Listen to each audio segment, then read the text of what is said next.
Imagine you're on a safari in the African wilderness when a wild lioness emerges from the tall grass and begins following your vehicle. Not stalking, not hunting, just following for miles. Every time your guide tries to drive away, she appears again, pacing alongside the jeep, her golden eyes locked on yours with an intensity that feels like communication. For 3 hours, this powerful predator refuses to leave, making vocalizations no one has heard before, leading your vehicle deeper into territory she should be defending, not sharing. And when she finally stops at a thicket of acacia trees and looks back at you one more time, you realize this isn't predatory behavior. This is a mother doing the impossible, asking natural enemies for help to save her dying child. An incredible community. Before we dive into this absolutely heartbreaking and beautiful story, tell me in the comments what city you're watching from. I love seeing how our Animal Hero Moments family spans the globe. And if stories about wildlife intelligence, maternal love, and the bonds that transcend species barriers move you, hit that like button and subscribe. Every single subscriber helps us share these powerful moments that prove animal consciousness and emotion run deeper than most people imagine. Stay until the end. This journey will change how you see big cats forever. It was July 2016 in the Maasai Mara National Reserve in Kenya, one of Africa's most renowned wildlife areas, spanning over 580 square miles of savanna, woodlands, and riverine forest. Safari guide David Mwithi, who had been leading tours through the Mara for nearly 2 decades, was conducting an early morning game drive with a group of 6 tourists from Europe and North America. The group had already witnessed a spectacular sunrise over the plains, photographed a herd of elephants at a watering hole, and observed a coalition of cheetahs resting in the shade. It was shaping up to be a memorable but typical Mara experience. Then around 9:30 a.m., as David navigated the Land Cruiser along a little-used track near the Talek River, something unprecedented happened. A lioness emerged from the shoulder-high grass approximately 50 meters ahead and stopped directly in the vehicle's path. This alone wasn't unusual. Lions often use safari tracks for easier movement through tall grass. But what happened next defied David's entire professional experience and everything he thought he knew about wild lion behavior. The lioness didn't move aside as the vehicle approached. Instead, she began walking directly toward them, her body language completely unlike the defensive posturing or predatory focus David had witnessed thousands of times. Her ears were forward, not flattened in aggression. Her tail was low but not lashing in irritation. And most remarkably, she was vocalizing. A series of soft, almost plaintive calls that sounded nothing like the territorial roars, aggressive growls, or hunting communications David recognized from years of studying Mara's lion populations. Lions are apex predators with highly developed social structures centered around prides. Family groups typically consisting of related females, their cubs, and a coalition of males. Lionesses are the primary hunters and fiercely territorial, defending their range against intruders with coordinated aggression that can be lethal. Individual lions, especially mothers with cubs, actively avoid human presence, viewing vehicles as potential threats to their offspring. The established protocol for safari encounters is observation from a respectful distance, with guides maintaining at least 20 to 25 meters separation to avoid stressing the animals or triggering defensive behavior. This lioness violated every pattern. As David stopped the vehicle and instructed his passengers to remain quiet and still, she approached to within 10 meters, closer than any wild lion in his experience had voluntarily come to an occupied vehicle. She circled the Land Cruiser slowly, continuously vocalizing, her eyes moving between David in the driver's seat and the passengers, as if assessing them individually. Her ribs were visible beneath her tawny coat, indicating she hadn't eaten recently, but her muscle tone suggested she was physically capable of hunting. This wasn't starvation-driven boldness. It was something else entirely. After completing her circle, the lioness walked approximately 15 meters away, stopped and looked back at the vehicle.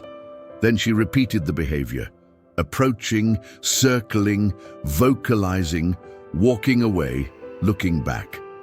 David's passengers were oscillating between terror and fascination. One woman whispered, "Is she going to attack?" But David, watching the lioness's body language with trained eyes, recognized something he'd never seen in 2 decades of daily lion observation. This was solicitation behavior, the kind lionesses use with pride mates to coordinate action. She wasn't threatening them, she was trying to communicate with them. When the lioness performed her approach and retreat pattern for the 3rd time, David made a decision that violated established safety protocols, but honored an instinct developed through 20 years of reading wildlife behavior. He shifted the Land Cruiser into low gear and began following her slowly. The moment he did, the lioness's demeanor changed. She stopped circling, stopped approaching, and started walking with purpose in a specific direction, glancing back every 30-40 meters to ensure the vehicle was following.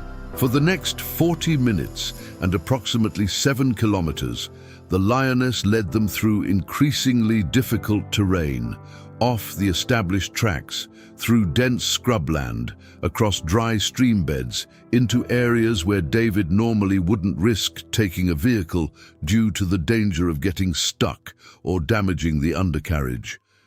The tourists had stopped asking questions, sensing they were witnessing something extraordinary.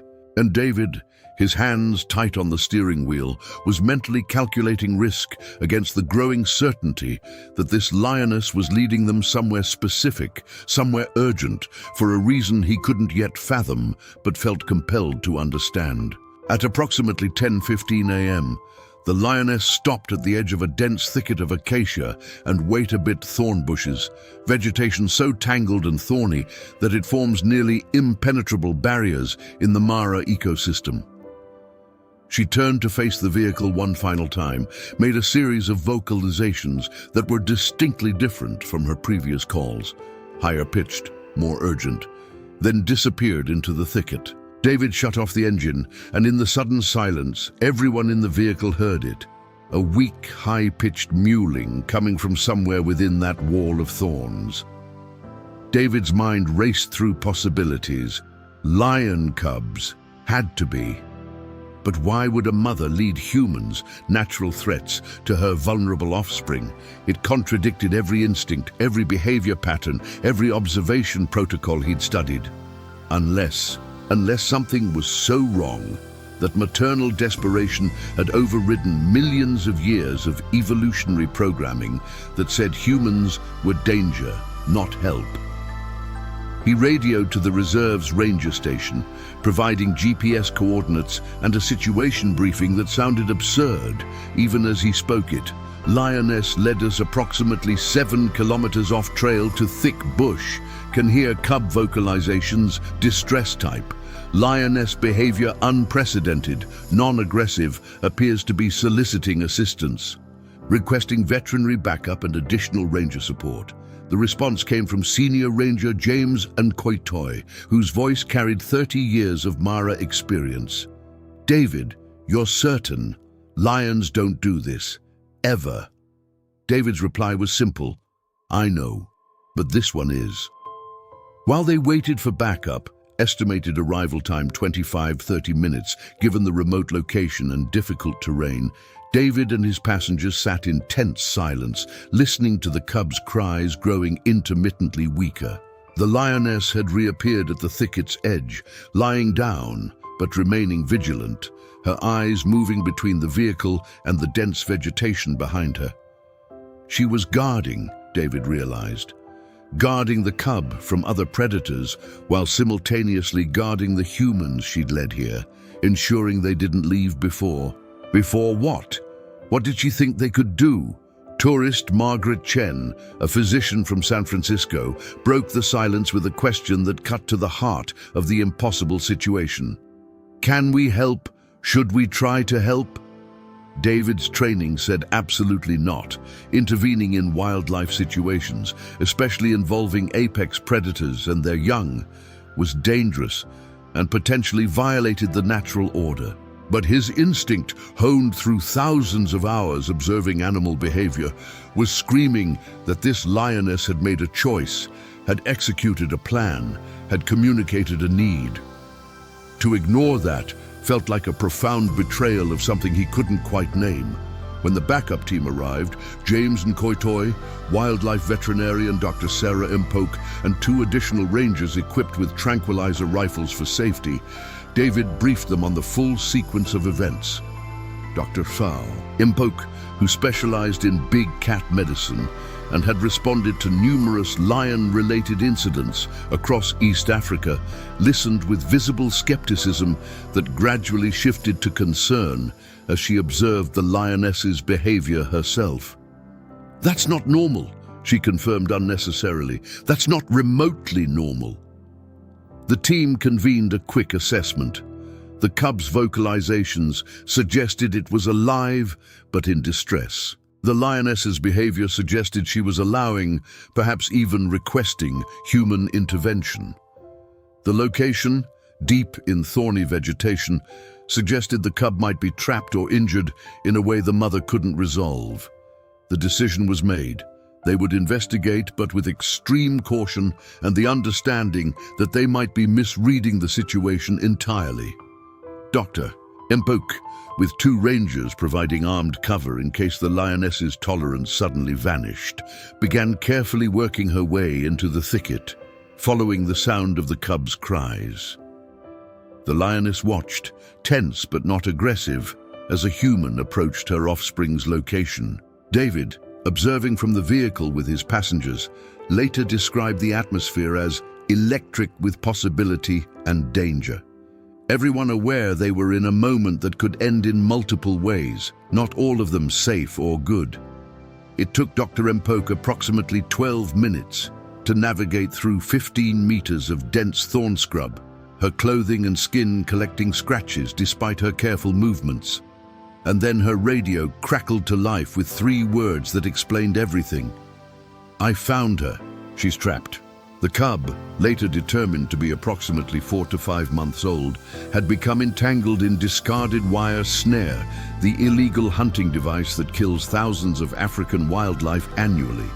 The snare, likely set for antelope or other prey species, had caught the young lioness around her left rear leg and lower abdomen, the wire cutting deep into flesh as she'd struggled.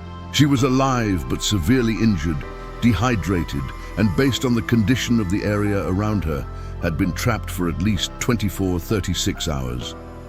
Dr. Mpoke's voice over the radio was thick with emotion. Mother couldn't get her out. The wires too tight, vegetation too dense. She tried, I can see where she pulled at the vegetation, tried to reach the cub. But she couldn't solve this alone. So she went and got us. She went and got help because she couldn't save her baby by herself. The extraction required careful coordination and speed. The cub was in critical condition, and the mother's extraordinary patience with human presence could evaporate at any moment if she perceived her offspring being harmed. Dr. Mpoke administered a light sedative to the cub to prevent injury from struggling during wire removal, while rangers established a protective perimeter and maintained visual contact with the mother lioness, who had positioned herself approximately 8 meters away. Watching every movement with fierce attention, the wire had embedded deeply, creating wounds that were infected and swollen. Dr. Mpoke worked with wire cutters and surgical instruments, carefully separating metal from flesh, while James provided running commentary to the mother lioness in soft Swahili. Not because he believed she understood words, but because tone and calm vocalization seemed to ease her visible tension. "Tunamsaidia matoto wako," he murmured repeatedly. "We're helping your child." The process took 22 agonizing minutes. Each time the cub vocalized in pain or distress, the mother would stand, take a step forward, then stop, some internal calculation overriding the impulse to intervene, attack, reclaim her baby from these strange, hairless predators who had entered her most sacred space. It was, every human present would later agree, the most intense and humbling wildlife encounter of their lives. They were being trusted by a being that had every evolutionary reason not to trust them, in a situation where that trust could cost the cub's life if they failed. When the last section of wire came free, Dr. Mpoke immediately began emergency medical treatment, cleaning wounds, applying antibiotic ointment, administering injectable antibiotics and fluid therapy to address dehydration and infection. The cub's vital signs were weak but stable.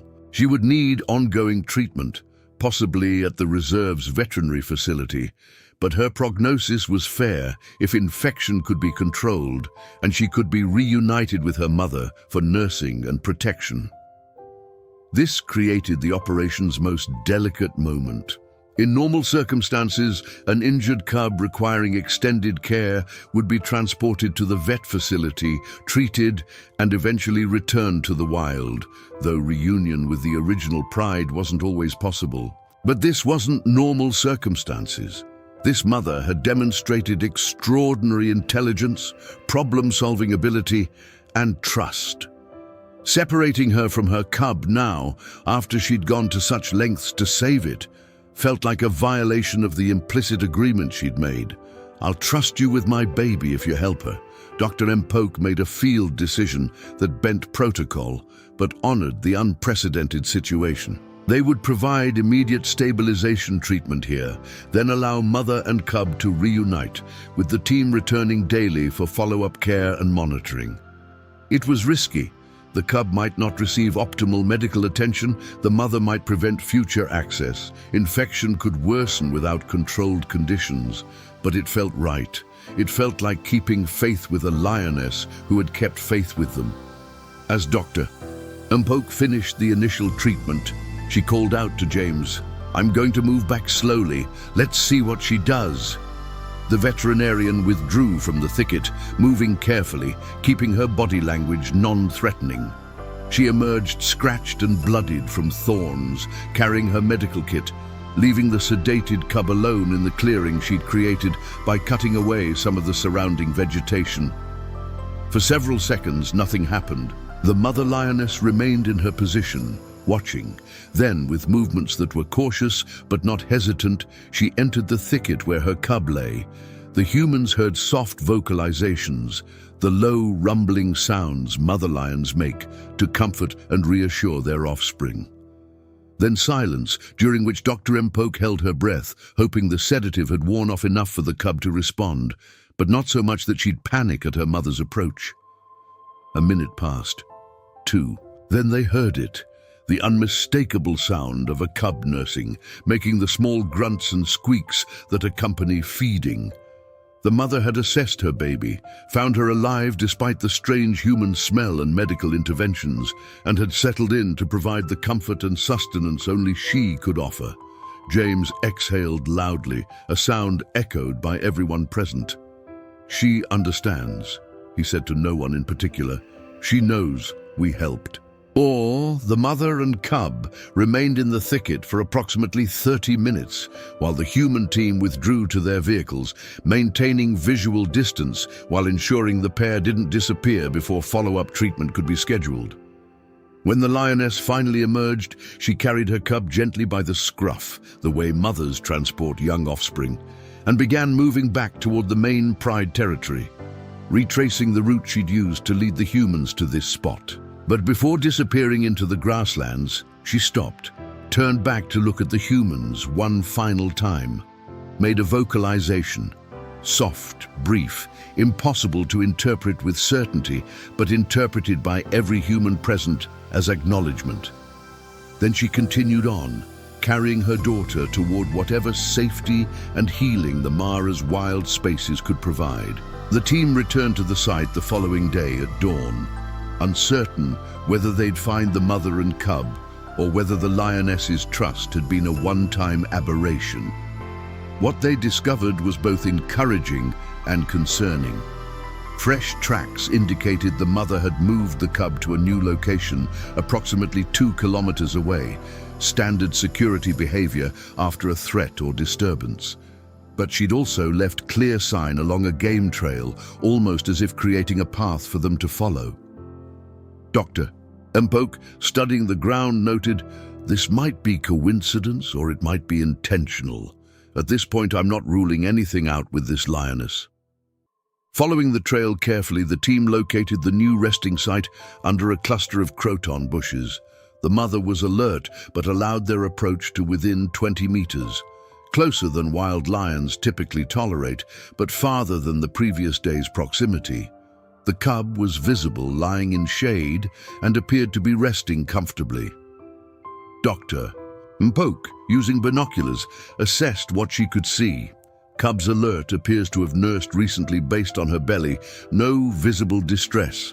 The wounds need direct examination, but from here I'd say she's stable. And then, over the following week, the team established a routine: daily visits to monitor the cub's recovery, treatments when the mother's tolerance allowed direct approach, and documentation of what was rapidly becoming one of the most extraordinary human-wildlife interactions ever recorded in the Mara.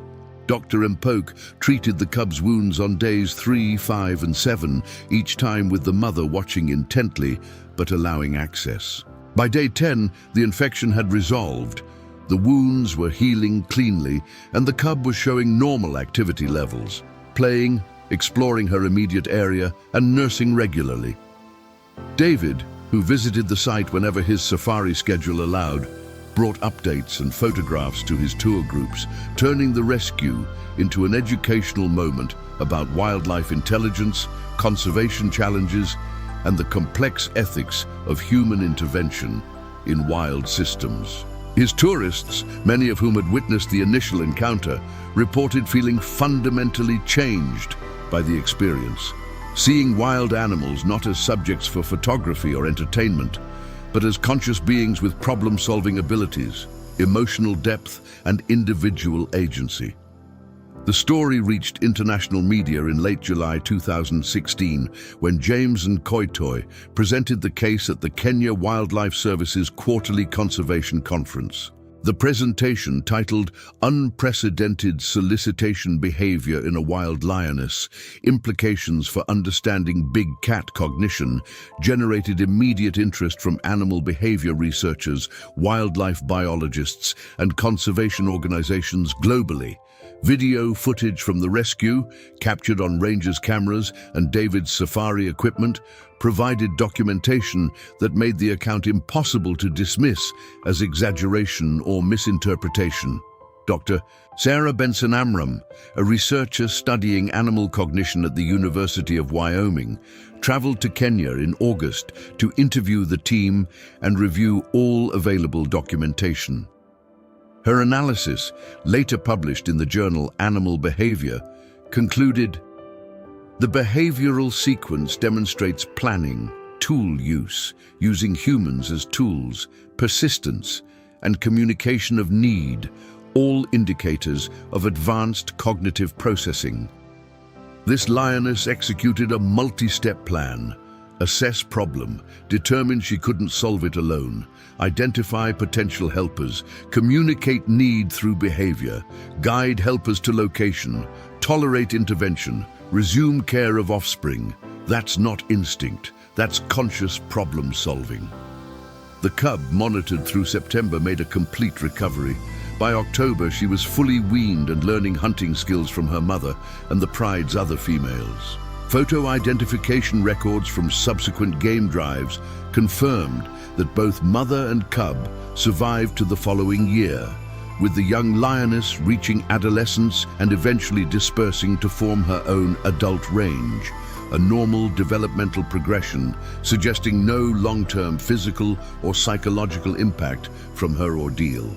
The mother lioness, identified through her distinctive facial markings and recorded in Mara research databases as Nashipai, meaning lucky one, in Ma, continued to be observed throughout 2017 and 2018.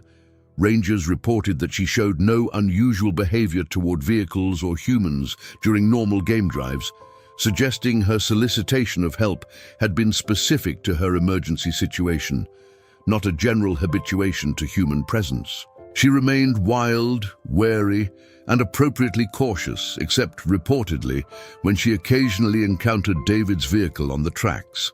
Multiple guides claimed she would pause, watch his Land Cruiser for several seconds longer than she watched other vehicles before continuing about her business. David himself was cautious about anthropomorphizing, but when pressed by journalists and researchers, he admitted, "I can't prove she remembers us.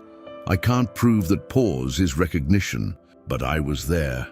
I saw her eyes that day when she led us to her cub, and I see them now when she stops to look. Something happened between us. Call it what you want, but it was real, and it mattered." The broader impact on Mara conservation practices was substantial. The Kenya Wildlife Service incorporated the case into training protocols for rangers and guides, emphasizing the importance of attending to unusual animal behavior and recognizing that wildlife distress can sometimes manifest in unexpected ways. Anti-poaching patrols intensified snare removal efforts, with Nashipai's case serving as a powerful illustration of the unintended victims caught in traps set for other species. The scientific community's response to Nashipai's documented behavior evolved from initial skepticism to recognition that established models of big cat cognition needed revision. Dr. Luke Hunter, president of the big cat conservation organization Panthera, stated in a 2017 interview, "For decades, we've understood lions as intelligent within their ecological niche, cooperative hunters, strategic defenders of territory, socially complex. But this case suggests their intelligence may be more flexible and creative than we've credited." Nashipai demonstrated abstract thinking, identifying humans as potential solution to a problem, then executing a plan to recruit that solution. That's a cognitive leap we typically associate with primates and corvids, not felids. Educational institutions across Kenya incorporated the story into curricula about wildlife biology and human-animal coexistence.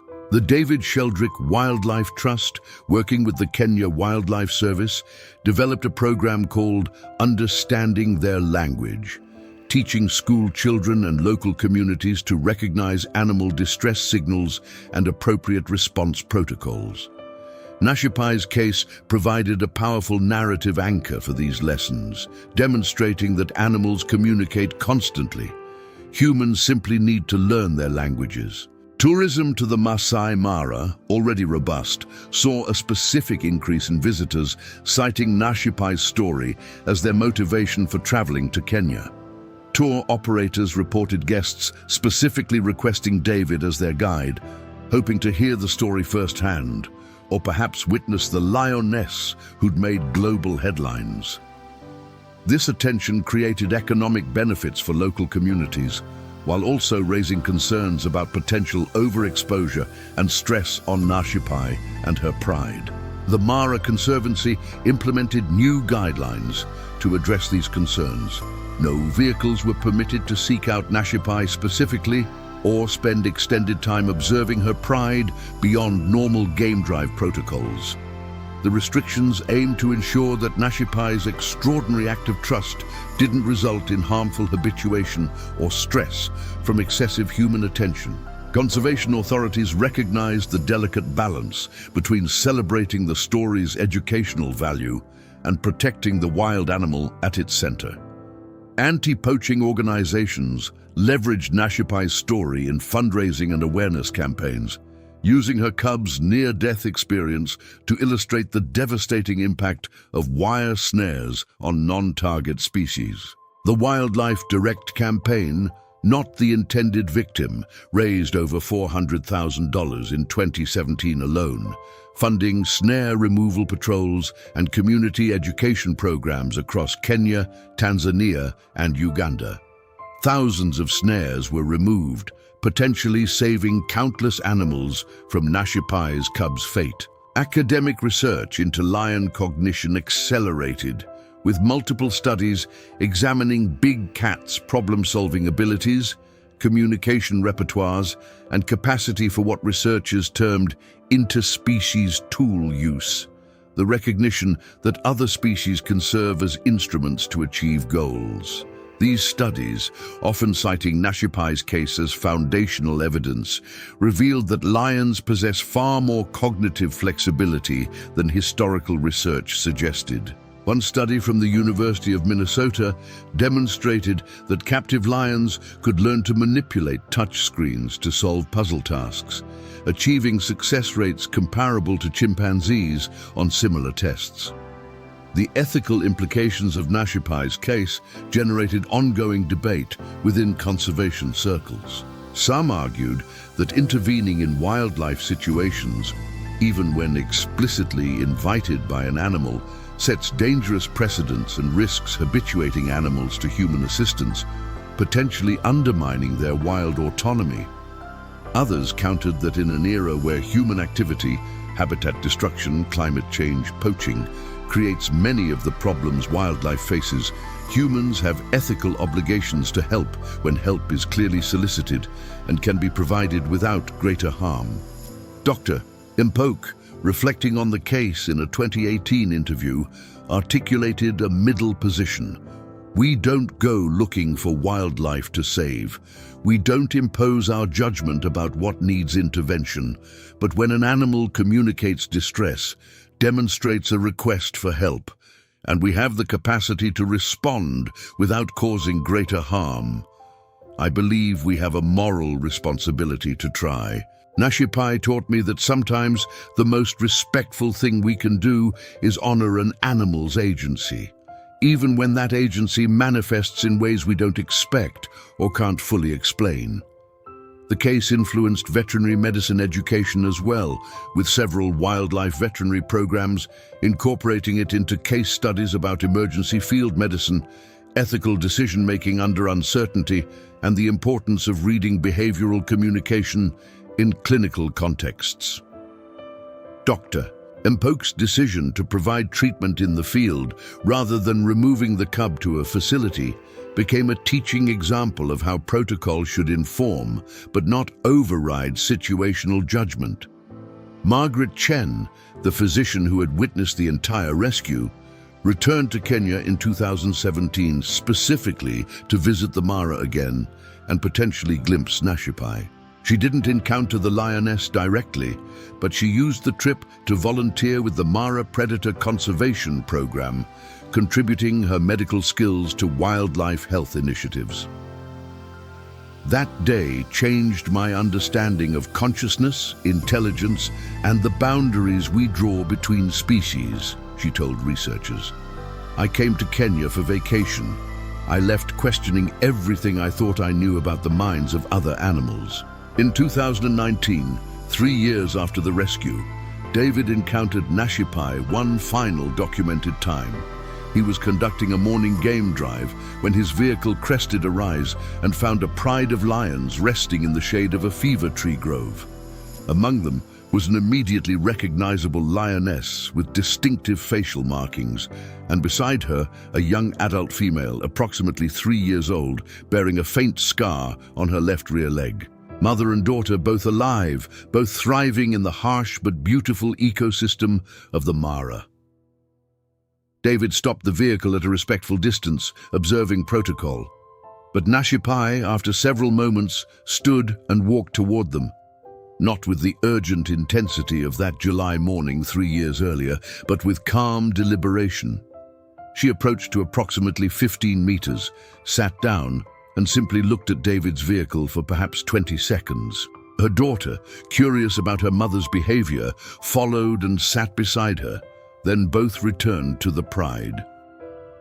David's passengers asked him what had happened, why the lioness had approached. He gave them the full story, the rescue, the trust, the intelligence, the extraordinary communication across species boundaries. And he told them his interpretation, acknowledging it was unverifiable, but felt true. She was showing us her daughter. showing us that the baby we helped save grew up, survived, became strong. I can't prove that's what she meant, but that's what it felt like. The encounter was David's last confirmed sighting of Nashipai.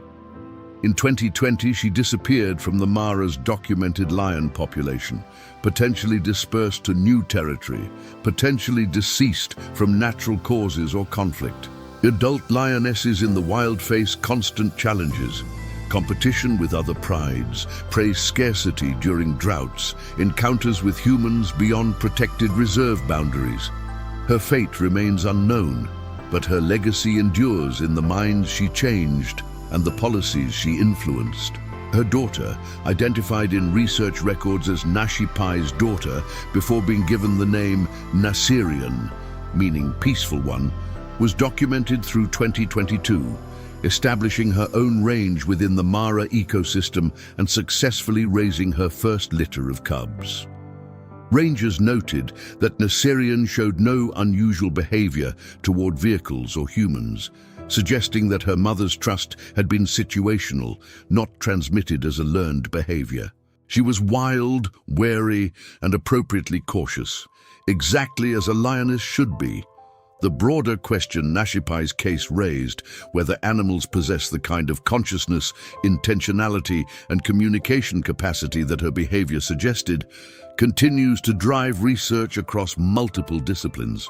Cognitive scientists, philosophers of mind, animal welfare ethicists, and conservation biologists all found in her story evidence supporting their various frameworks for understanding non-human minds. The debate is unresolved and perhaps unresolvable, but Nashipai's documented actions remain as data points that any comprehensive theory of animal consciousness must account for. For David Mwithi, who became internationally known as the guide who was led by a lioness, the experience fundamentally transformed his approach to his work. He established a training program for new safari guides, emphasizing behavioral observation, ethical wildlife viewing, and recognition that every encounter with wild animals is an opportunity to learn rather than simply to observe or photograph. Nashipai taught me humility, he explained in a 2021 interview. I thought I knew lions after 20 years in the Mara, but she showed me I'd barely scratched the surface of understanding who they are. The tourists who witnessed the rescue, all 6 of them maintained contact with David and each other through social media, reported that the experience changed their relationships to the natural world permanently. Several became active in conservation fundraising. 2 changed careers to work in wildlife-related fields. All described the day as transformative, the moment when animals shifted in their perception from subjects to observe to beings to respect, understand, and protect. Dr. Mpoke continued her work as a wildlife veterinarian, treating countless injured and distressed animals across East Africa. But she kept a photograph in her office, Nashipai, watching from 8 meters away while Dr. Mpoke worked to free her trapped cub. That day taught me that medicine isn't just science, she reflected. It's communication, trust, and respect, even across species barriers, especially across species barriers. Nashipai honored me with her trust. The least I can do is honor all animals with the assumption that they're conscious, feeling, intentional beings deserving of my best efforts. The lasting impact of one lioness's desperate plea for help ripples outward still, in changed minds, strengthened conservation efforts, deeper scientific inquiry, and the growing recognition that human supremacy in consciousness and intelligence is a myth we've told ourselves to justify dominion. Nashipai didn't just save her cub that July morning. She challenged humanity to acknowledge what indigenous cultures and animal observers have always known. We share this world with minds as complex, emotions as real, and love as fierce as our own. Today, if you visit the Maasai Mara and encounter a lioness watching from the tall grass, remember Nashipai, the mother who did something no guide had seen in 20 years. abandoning evolutionary caution to ask her species' traditional enemies for help saving her dying child. She didn't speak English or Swahili, she didn't use words at all. But she communicated with perfect clarity through behavior, persistence, and trust, executing a plan that required understanding human capacity, predicting human response, and believing that sometimes mercy transcends the predator-prey divide. Her story forces uncomfortable questions. How many other animals have tried to communicate with us in ways we didn't recognize or chose to ignore? How much consciousness, intentionality, and emotional depth exists in beings we've dismissed as acting on instinct? If a wild lioness can recognize humans as potential helpers, demonstrate problem-solving that rivals primate cognition, and trust natural enemies with her most precious treasure, what does that demand of us in how we treat all animals, wild and domestic, whose lives intersect with ours? Nashipai's legacy isn't just one cub saved from a wire snare. It's the thousands of people whose perspectives on animal minds were fundamentally altered, the conservation policies that changed to honor animal communication and distress, and the ongoing research proving that consciousness isn't a human monopoly. It's a spectrum we've barely begun to understand. She asked for help in a language beyond words. And in answering, we learned that the boundaries between species are far more permeable than we imagined. Some truths don't need translation. They just need us to pay attention.